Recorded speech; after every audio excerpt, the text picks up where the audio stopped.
the guys always feel like the women tell all is the time to experiment with their hair. I'm not saying it looked bad. It looked good. It looked fine. But it's just always interesting how, like, the guys choose this particular event to experiment.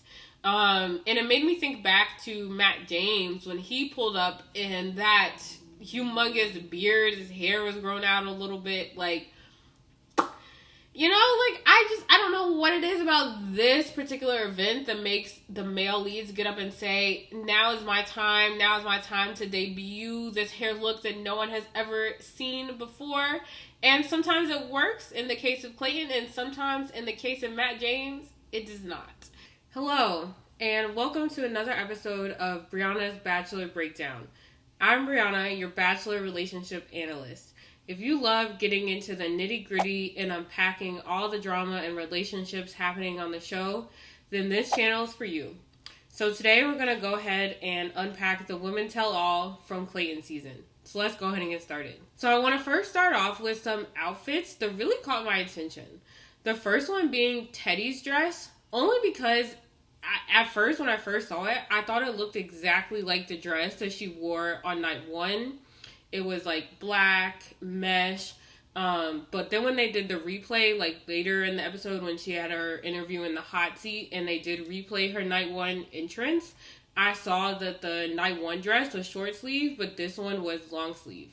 Other than that, they looked pretty much exactly the same. I don't necessarily have any feelings about that. Like, you know, whatever. Both dresses look good on her. I just thought that it was really interesting. And if I were her, I would have tried to, like, I'm like, okay, this is my last public Bachelor, like, TV show appearance, probably, before I potentially go on Paradise. So I want to make sure I am serving, doing something new and original. But Miss Teddi did not go that route. I did see some people, like, calling for her potentially to be the Bachelorette, like, thinking that her interview was kind of a Bachelorette edit. I saw a really interesting tweet that was like, it was like, oh, you've seen Breakup Blue, and it was a picture, like, 3 different pictures of Becca, Hannah Brown, and Hannah Ann all getting broken up with in, like, baby blue tops. And so it's like, you've heard of Bachelorette Blue, but have you heard of Bachelorette Black? And then it was like Michelle, Katie, and Hannah Brown as well, all in black in their interviews in the Women Tell All or like the After the Final Rose or whatever, looking stunning in black. And so that was a very interesting comparison. And while I would love to have Teddi as a Bachelorette, I honestly don't think it's going to happen just because we know the demographics of this show. We've had 3 black bachelorettes already. So, honestly, I would be floored if The Bachelor did another black bachelorette so soon after Michelle and Tayshia. And especially before doing another ethnicity for The Bachelor or The Bachelorette. I think that The Bachelor is kind of like, we've given y'all enough. You've had your time to shine. So, I really don't think it's going to come. But we'll see. Crazier things have happened. Someone else's look that really caught my attention was Serene, because she changed her hair. And that, to me, is always a sign that someone is ready to move on from the breakup. I feel like that's, like, the last thing girls do after they've done grieving a guy that did them wrong. Like, I feel like changing or cutting or doing anything noticeably, substantially different to your hair is kind of a sign of shedding the past and opening yourself up to the new. It's like, okay, I'm getting rid of this old me, the old me that was dealing with this guy. Even if it wasn't, like, I don't think Clayton did her wrong. Like, he wasn't a bad guy. But it still was a relationship that she probably had to grieve and process after she left the show. And now she's back. She's better.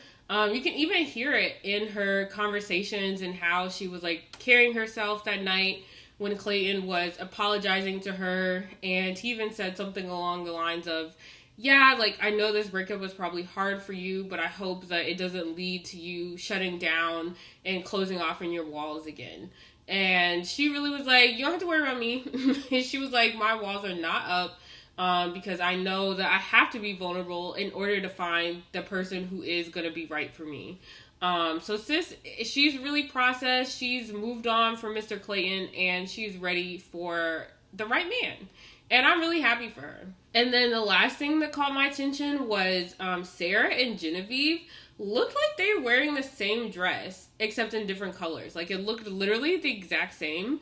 I think they both look good in it. They both chose a color that looked good on them. It looked good on their body type, their skin tone. Like, it was fine. I just thought that was kind of funny. And I also thought that, like, maybe the girls or the producers or whoever would have had some sort of chat beforehand to make sure no one was, like, showing up wearing the same thing. But also seeing how Sarah is seeming like kind of an outcast amongst the girls, I wouldn't be surprised if she is kind of left out of that type of group chat and maybe wasn't privy to the information of what everyone else was wearing to the Women Tell All. But it wasn't something like total, like noticeably like we're wearing the exact same thing. So I don't think it was super embarrassing for either party. It was just something that I noticed. So then opening up the night, the first big target that we have is Cassidy. The main grievances that the girls have with Cassidy are that she was disrespectful towards them. They didn't like how she kind of was really forward and monopolized Clayton's time. And they also still are taking issue with this whole friends with benefits, casual sex partner back home. So let's talk about it. I feel like I'm really not mad at Cassidy, okay? Like, she did acknowledge, she was like, yeah, I wasn't there to make friends, that whole classic line, but she was like, honestly, I wasn't disrespectful to any of you guys. She acknowledged that she was trying to monopolize Clayton's time, but it wasn't at the expense of any one person. Like, she wasn't trying to explicitly or exclusively single one particular person out. She was just kind of like, this is my lane and I want to stay in it and y'all can do whatever y'all want, but I'm going to play the game differently. And I really don't have any problems with that. Like, I feel like it's one of those things. They usually say, like, hate the player, not the game. But I feel like in this case, it really should be the opposite. Like, hate the game, not the player. Like, she did what she came to do. If you have a problem with how she played the game, honestly, that's a personal problem. Like, if you are mad that she's monopolizing Clayton's time, who's to say that you can't also go up and steal Clayton? Who's to say that you can't also take some of that time back and make out with him too? Like, it sounds like they were just mad because she got to him first and he took an interest in her. And that has nothing to do with Cassidy. So, honestly, I'm not mad at her for that. I wasn't mad at her during the season. I'm not mad at her now, especially because I like the fact that she can own it. She wasn't dipping and dodging the questions. She wasn't trying to, like, downplay how she handled herself. She was like, yeah, this is my strategy. And, obviously, I did what you did see on the screen. So, whatever. And then, with the whole friends with benefits thing, so basically the girls it seems like they have decided that the whole issue is not the fact that she had a friends with benefits, but the fact that she put him on pause and was planning to return back to that relationship after leaving the show. And again, I'm on Cassidy's side with this. Like, I don't have a problem with that. I think that a whole boyfriend, obviously being in a whole serious committed relationship, that you're like, oh, I'm going to break up with you now, but we can pick back up where we left off if I don't get engaged. That would be an issue, and that's a whole separate thing. But that wasn't the case. So to me, it's kind of like, okay, it seems like their problem, I don't even validate their problem because it's not valid to me. But it seems like if I were to validate it, their problem lies in the fact that she put it on pause and was willing to go back to the same person after getting eliminated from the show. And so to me, that begs the question of, okay, let's say I'm a contestant on The Bachelor. I hook up with person A prior to going on to the show. I cut it off because I'm like, oh, I'm going on The Bachelor. I might get engaged, this, that, and the third. I don't get engaged. I come back. Since I've cut off person A, I'm like, well, I'm not engaged. So I'm still a single woman. I'm free to do as I want. I initiate with person B and I strike up a casual friends with benefits with person B. Like, what is the difference between having someone on pause who's casual and returning back to that casual relationship? versus cutting off someone and then starting up something with someone new. It's not making sense. It's not adding up. And my thing is like, these girls, I can guarantee you, none of these girls are like, oh, since I've met the Bachelor and lost, I'm now going to be celibate. I'm now not going to look at another man until I'm sure he's my husband. Like, that doesn't make any sense. Why does it matter what she as a single woman is doing with her time after getting eliminated from the Bachelor? Like, Cassidy was making points. She said, you know, if I had gotten engaged, I would have called old dude and said, hey, I'm engaged. We can't see each other anymore. But also, if the sex is good, I'm not going to cut it off for a guy that I don't even know. And to me, that makes complete sense. Like, it's just not adding up. And I feel like the girls are they're targeting what they can because they're mad at how she played the game, and so they're conflating their discomforts with the fact that she's so comfortable in her sexuality, the fact that she's so comfortable in how she carried herself and did things that the other girls honestly might have wanted to do. They might have wanted to be making out with Clayton. They might have wanted to have that super physical spark with him, and they didn't. And so they're identifying the only thing that they can, you know, find to be a problem and conflating all of those issues to hide what in reality sounds like insecurity and jealousy. And what's more, I feel like a lot of these girls, it felt very much like everyone was just ganging up on her, and everyone was kind of, I felt like we were in an echo chamber, and everyone's like, yeah, like, you had this friends with benefits back home, and like, that's wrong, and da-da-da, and everyone was just kind of like feeding off on each other.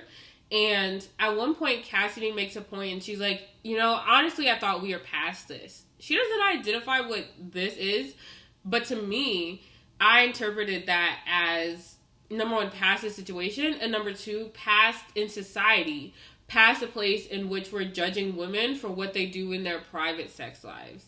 And I feel like a lot of these women seem like very strong, independent women.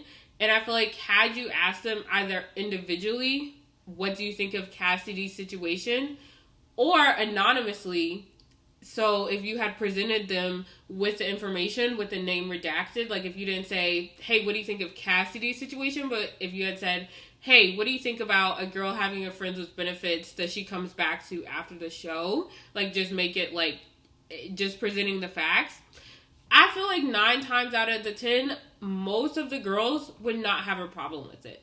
And so I feel like it was just one of those situations where they're all in a room together, they're all feeding off of each other, they're all, you know, feeling a type of way about this girl that did what she came to do. And it was just escalated into something that it really didn't even need to be. It was not that deep. And it was just very unfortunate to see. I feel like so many seasons of The Bachelor in particular thrive off of women tearing each other down in a way that we don't see the male contestants do on The Bachelorette. And I hate that this trend is continuing, and we're villainizing and giving attention to people that aren't even villains. Like, you want to tear Shanae down? We'll get to that in a second.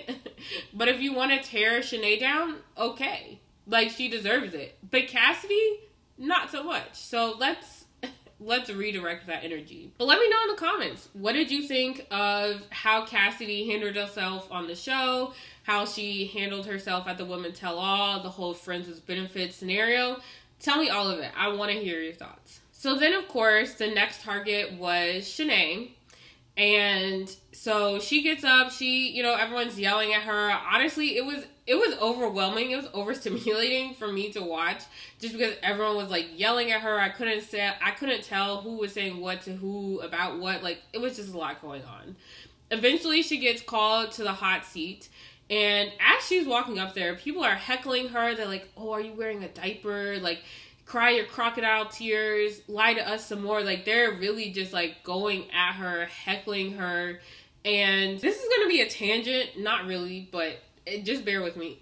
So I saw some people online kind of being like, oh, like, 2 wrongs don't make it right. It was totally inexcusable for these girls to be heckling her and calling her all these names and things. Like, she was just trying to say her piece, this, that, and the third. And first of all, first of all, Shanae was a bully. Like, she's the definition of a bully. And not only that, my thing is always, if you're a bully, if you say something mean or rude or disrespectful to someone, that's one thing. But then if you go back, if you step away from the situation, you calm down and you're like, hey, that was really wrong. That's not in my character. And, you know, not too much time has passed. You come back, you apologize, you want to make amends. You provide action steps about how you're going to, like, not say that again or what you have learned in your reflections, whatever the case may be, then I'm usually a forgiving person. I'm usually like, okay, this person can see the error in their ways. They're not going to make that mistake again. They're doing the work, whatever. Shanae did none of that. Shanae did not do that on the season. She has not done that postseason. Not once did she reflect and say, that was wrong. I shouldn't have said the things that I said. In fact, she's doubled down on what she said, and it is what it is. She feels how she feels. She doesn't feel bad about bullying these girls. She is a bully. She's comfortable being a bully. Okay. Like, that's fine. That's the role. That's how she wants to carry herself in life. Okay. But she's doing that with the knowledge that she's also opening herself up to being called names by the girls, to being kind of feeling fake from the girls. Like, she's making that decision with the knowledge of what well, she might not be, but she clearly doesn't care. So either way, she can dish it out, but she can't take it. You know, but it also seems like she can take it. Like, her feathers were not ruffled. Like, she did not bat a single eye by these girls. So these little Twitter warriors over here talking about it's not right. Like, no one should be calling her names. Da, da, da, da. Like, they're more pressed than she was. Okay, that's first of all. And second of all, those same people who are over here defending Shanae when she wasn't even defending herself are probably most likely the same people who were dishing out a hefty serving of racism to Sierra last night. So we all saw Sierra. She's a very vocal person in the house. She's going to speak her mind. She's going to say what she wants to say, when she wants to say it, and how she wants to say it. And that's what it is. But I saw her post. I saw Sierra post on her story last night some screenshots of tweets of people replying to her. And they were saying really out of pocket things. They were like, oh, like, she belongs in the hood. She's such a thug. She's so ghetto. Like, da da da da. And I also saw, I saw that on her story. Like, she just posted that. I didn't see that when I was doing my nightly scrolling through the hashtag. But I did see a lot of people on my own when I was just doing my own review of Twitter of people, like, invalidating her feelings and, like, oh, Sierra took it too far. Like, why is she this upset? Why is she this caught up in a man she doesn't know? Like, you know, just all this extra stuff. And really invalidating how she was feeling about various situations, kind of putting her down for the way that she expressed herself through those situations, and then going back and at the same time denying that it had anything to do with race. It does. It has everything to do with race. It has everything to do with women of color, specifically Black women, how we are expected to behave and how we're expected to carry ourselves in the face of animosity. Okay, everyone loves to say, oh, Black Lives Matter, da da da da. No. Black Lives Matter when they're acting the way that you want us to act. Black Lives Matter when we're carrying ourselves all prim and proper. We're saying what you want to hear. We're accommodating.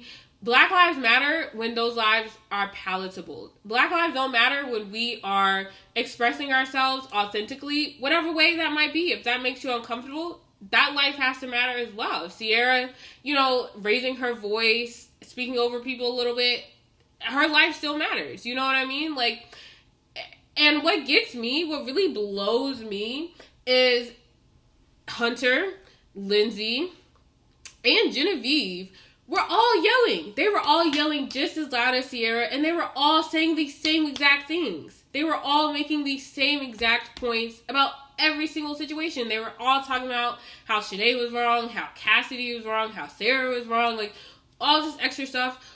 All four of those girls, those are the main ones that stick out in my mind. All four of those girls were saying the same exact thing in the same exact manner with the same exact volume. But who gets called out and who doesn't? What's the difference? What's the difference between a girl A and the rest of the three of them? Let's think about it. So that was just, and when Sierra posted it, she was kind of like, oh, like, just another day, like, people being racist to me, and, like, it's just so frustrating that it's like every black person kind of has that experience and kind of has to be numb to it, and it's just like, oh, racist people in my comments, okay, what's new? Like, at least be a little creative with it, you know? Like, calling me a thug, oh, you really got me. That's a stereotype I've never heard before. Whoa. So anyway, getting back to the fact of the matter, the heat of the conversation. So everyone's ripping into Shanae when she's on the hot seat. And I'm going to highlight a few points that I thought were especially great. So Lyndsey, she says that it was a lose-lose situation being around Shanae. It was, if you were nice to her, you're two-faced and you're fake. If you distance yourself from her, you're also two-faced and you're fake. So, like, it's a catch-22 and you really can't win. And that's facts. You know, it's like the girls that tried to be nice to Shanae, I felt like she was so paranoid. And because she was out to get everyone else, that she felt like, oh, they're out to get me. Like, oh, I can't trust them because what if they don't want my plate of shrimp tomorrow? You know, like, there was no winning with her. And that's exactly how she wanted it. I felt like the person who really read Shanae the best, who really picked her up and collected her in a nice, neat package, was Elizabeth. She told a story. She was like, Shanae was like, oh, I've been single for 5 years. It's been really hard, blah, blah, blah. And Elizabeth was like, yeah, girl, we had this conversation on night 1. You told me this, and I shared with you a story about my previous relationship. We connected, we bonded. She was like, that was night 1. Day 2, you were at my neck. Like, you were super pressed. You became obsessive about me. And we were no longer friends. And she was like, if that one story on night 1 is your example of intimacy and vulnerability, that one interaction, she was like, I can understand why then you are confused and why then it's so hard for you to navigate these friendships and understand the ways in which people are relating to you. And let me tell you, that was the calmest read I have ever seen. But it was facts. Not once did she lie. I felt like Elizabeth really should have dropped the mic right then and there. I feel like that was the only thing that was left to say. I do wish that she had addressed the ADHD thing either then right there so that Shanae could kind of, like, there's no way to excuse that. There's no being like, oh, I don't care, like, whatever. But I also understand, you know, why she didn't. Because that was probably a super invalidating experience to have someone throw your neurodivergency in your face on national television after you opened up to them about it in an attempt to get them to understand what your intentions were and how you meant no harm to them. I'm sure that was super invalidating to live through. So it's clear that Shanae doesn't care about how she's treating people, how she's coming across. And there's no reason for Elizabeth to believe that if she were to bring it up again, that the situation would be any different. And she would probably just have to relive that super invalidating experience again for literally no reason. Like, if she got an apology, it wouldn't be sincere. And if she got kind of torn down again, like, how does that serve her? So I did want to see it addressed just because I wanted to watch Shanae squirm a little bit. But at the same time, like, that's Elizabeth's business to bring up. Like, I don't think it would have been right if anyone else had addressed it for her.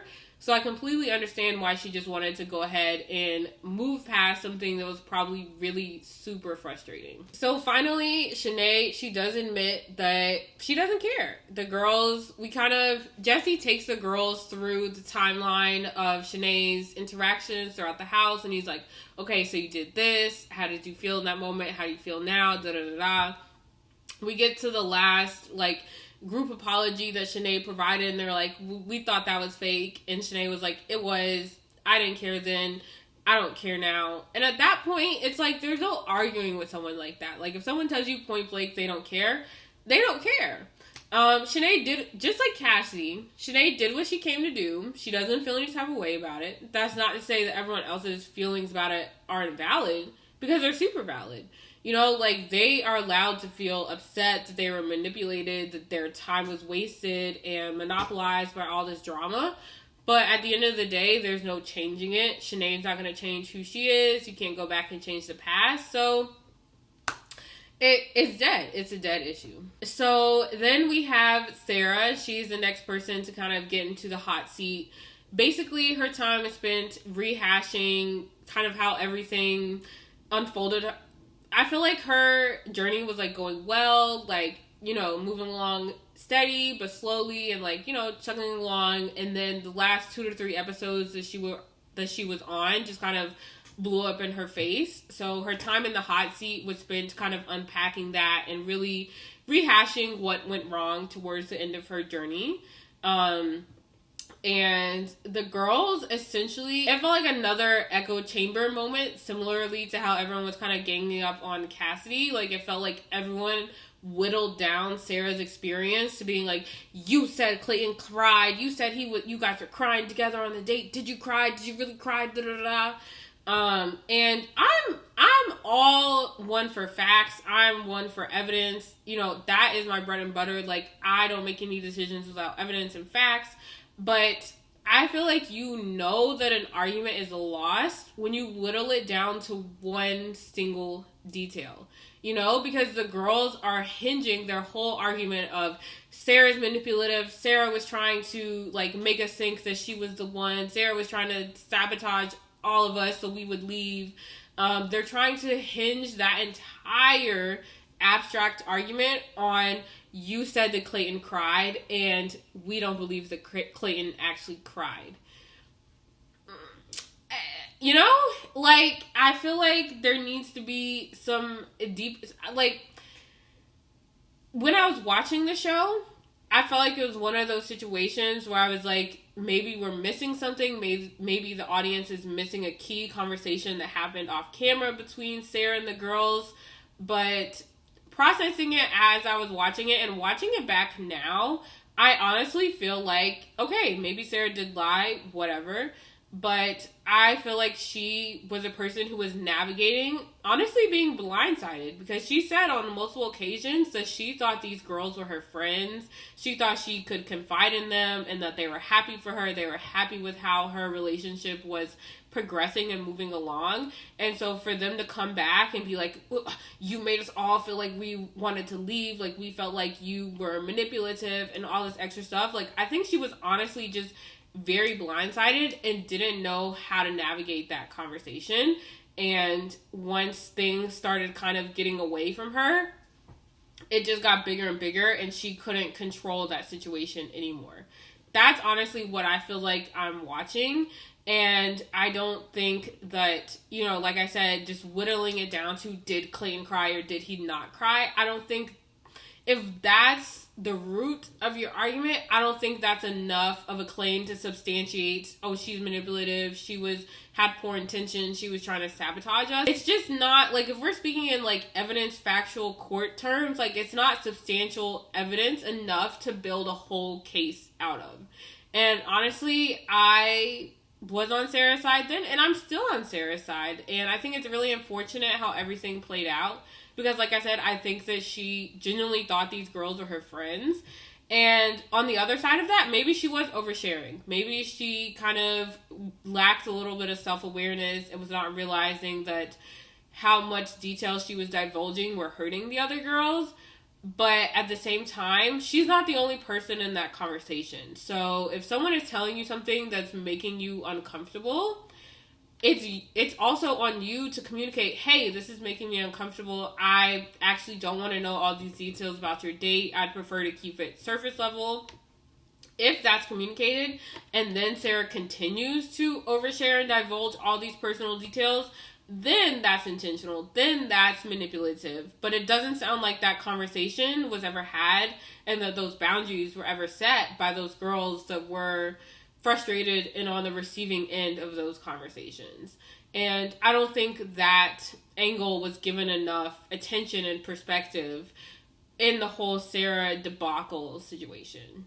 So I think it's really unfortunate how everything played out. I honestly would be here for her kind of giving a Paradise redemption arc. Like, I would love to see her come back, maybe become friends with some of the girls from previous seasons and just kind of, gain favor again in Bachelor Nation. I hope that happens for her, or that she moves on from the franchise altogether and finds peace and happiness outside of this mess. So then we have Teddi. She gets the next interview, and she spends a lot of time opening up about kind of how her parents' relationship and how she related to her parents as a child has affected her upbringing, like how she expressed herself as a child, and as well as how she carries herself in relationships. And she kind of talked about how her parents were separating or like going through a divorce when she was a young kid, and being so young and not really understanding what was happening. She thought that if she was like the perfect daughter, she could stop it from happening and she could earn her parents' love, and that would kind of be the glue to hold their relationship as well as the family at large together. And that she has replayed a lot of those actions in her relationships as an adult, but that with Clayton, it felt different. And this was a really interesting story to hear. I'm really glad that she opened up and was super vulnerable with everyone, with the audience. And I can't really relate to that experience, but it's something that I can empathize with and that I can imagine is really hard and really difficult to have to unlearn those things, especially, like, she did acknowledge that she did get a lot of love from her parents. So it's not like they were actively enabling her and encouraging her to prove herself worthy of her love, but it was just something, like a burden that she kind of took on.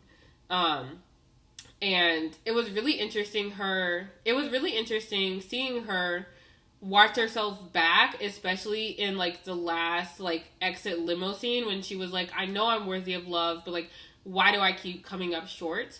And I feel like she didn't really say this directly, but it sounds like her inner child is still in there somewhere, still getting hurt a little bit. And it sounds like she has healed herself to the point where, like she said, she knows that she's worthy of love, but it's like, okay, but I'm still getting the same results that I felt like I was getting when I thought that I was not worthy of love. So like, even though I have this better self-esteem and this better self-worth, like, the results at the end of the day still feel the same. Like, the pain is still the same with or without this self-love piece. And that's really tough. That's a really tough pill to swallow. And obviously going on a dating competition show where you do have to prove yourself, in a sense, was obviously did not help that situation, did not reaffirm that healing process. I love that she was able to speak so confidently and so clearly articulate what her journey to self-love and self-worth has been. She also did say that Clayton, I was really hoping that Teddi would watch this back and hear how everyone else pronounces Clayton as Clayton. And hear the distinction between her, even himself, and her being like, oh, Clayton. Like, but you know what? She's decided on her pronunciation, and she is sticking to it. And, you gotta respect it at the end of the day. She's gonna call him literally an entirely different name, because that's what she wants to do. Anyway, she said that Clayton's brother reached out to her, and she didn't respond because, she'd had enough, like, she said something along the lines of, like, one Echard brother is enough for her in a lifetime, which, like, super fair, super valid. But then everyone on Twitter, of course, was digging up pictures of Clayton's brothers, and they're like, okay, but girl, like, let's not leave this really attractive man on red.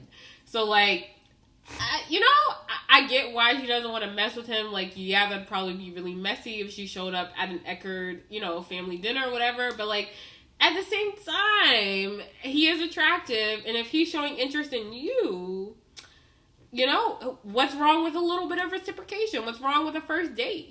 That's all I'm saying. So then we get to the man of the hour, Mr. Clayton, the Bachelor himself. First of all, I just got a comment on his hair. He's growing it out a little bit on the top, I guess. It's a little bit curlier on top. I feel like the guys always feel like the women tell all is the time to experiment with their hair. I'm not saying it looked bad. It looked good. It looked fine. But it's just always interesting how, like, the guys choose this particular event to experiment. And it made me think back to Matt James when he pulled up in that humongous beard. His hair was grown out a little bit. Like, you know, like, I don't know what it is about this particular event that makes the male leads get up and say, now is my time to debut this hair look that no one has ever seen before. And sometimes it works in the case of Clayton, and sometimes in the case of Matt James, it does not. Yeah. So, of course, a lot of the conversation is spent rehashing the whole Shanae drama, and the girls are kind of like, okay, Clayton, is it clicking now, watching back? Like, why did you make all these poor decisions and these poor choices? And Clayton, he's over here talking about, I'm a man of evidence, I'm a man of tangible facts. And like I said, me too. I get it. Like, I get it. But it's not adding up. The math is not mathing. Because Sierra makes an excellent point. She's like, okay, but how much more evidence do you need outside of the literal majority of the house coming to you talking about this one girl? Like, if that's not evidence, what is? You know? And then Clayton goes on to say, oh, well, for me, the last straw was her throwing the trophy. But it wasn't. Though. Like, you still kept her after that rose ceremony in which you learned that she threw the trophy. So, like, that literally was not the last straw, Clayton. Clearly, evidence, what you're basing your whole argument off of, was not enough. Like, I feel like the girls and me and whoever else in the audience chime in the comments included, we just want Clayton to say with his chest that he did not care what these girls were saying, and he kept Shanae week after week because he thought she was hot, because he wanted to make out with her. It's his show. He's the Bachelor. He can make whatever decisions he wants to make, but in making those decisions, you gotta stand by them. You gotta say it with your chest. You did what you did. Own up to it. Because if you're so bent on, like, evidence and da-da-da-da, how come you eliminated Sarah literally the first night that you started hearing rumors about her? Literally the first time the majority of the house comes to you and they're like, oh, Sarah's no good. She's doing this. She's doing that. And Clayton, his argument is, oh, well, I had deeper connections with them at that point. And I get it. Like, I get that. But at the same time, it's like, okay, how is 90% of the house telling you one thing about a girl? How does that outweigh the fact that you might not know 90% of these girls? It's not adding up. The math is not mathing. The girls know it. Clayton knows it. Shanae knows it. Everyone knows it. We just want this man to just say it with his chest. Like, that's all. That's all we're asking for. But I don't think we're going to get it. So I might as well move on. The last kind of tidbit in Clayton's appearance that stuck out to me was Marlena. And I like how she affirmed and validated Clayton. And she was like, you know what? I've dealt with toxic people before. I've been in toxic relationships. And I do know that it's super difficult to try to navigate and identify when someone is toxic when you're dealing with them up close on a daily basis. And she was like, you were also, on top of dealing with, like, toxic individuals, were at large dating 30 people at once. And that in itself, even without toxic people, is super difficult to navigate. And I don't know that I could have done that.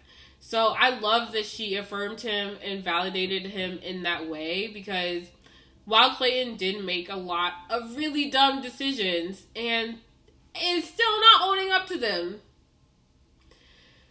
he is in a unique position. He did do something very difficult that most people in their lifetime do not have to do, do not have to experience, and don't have to make the decisions that he was faced with. So, do I give him a point for that? No. Do I see where Marlena was coming from? I do. And so then we ended the night with Miss Teddi and Miss Sierra giving us some very, very cryptic foreshadowing for what's to come in the next episode, and how Clayton has put these girls through a lot. Teddi saying she hopes that he's okay. It's giving that this man might be single, and let me tell you, I will be very upset if that happens. Not because I am super invested in any of these, like, final... that's a lie. I'm invested in Gabby. But not because I'm, like, super, like, oh my gosh, I need to see Clayton, like, married. I need to see him have a happy ending. But just because it's, like... It's more of a grievance and a bone to pick with the producers. Because I'm so sick. The purpose of this show is to get engaged. I'm watching this show because I want to see an engagement at the end of it. Is this a natural scenario to have an engagement? Is this a super expedited and unrealistic process? Yes. But that is how you advertised it to me. So, in a sense, I'm purchasing this product because I want that end result. I want that engagement. That's what I'm here to see. So stop giving me these men that are not giving this to me. Okay? Like, I'm here to see an engagement, and that's what I want to see. So if you can't give that to me with these men that you're picking, maybe pick some better men. Maybe pick an Olu, a Rodney, a Rick, and anybody. And Andrew S. Like, literally, and Ivan. Like, I will join the casting crew if I need to, because I want to see an engagement. And that's all. Thank you so much for tuning in to another episode of Brianna's Bachelor Breakdown. And I'll see you back here tomorrow because we have a twofer this week and next. So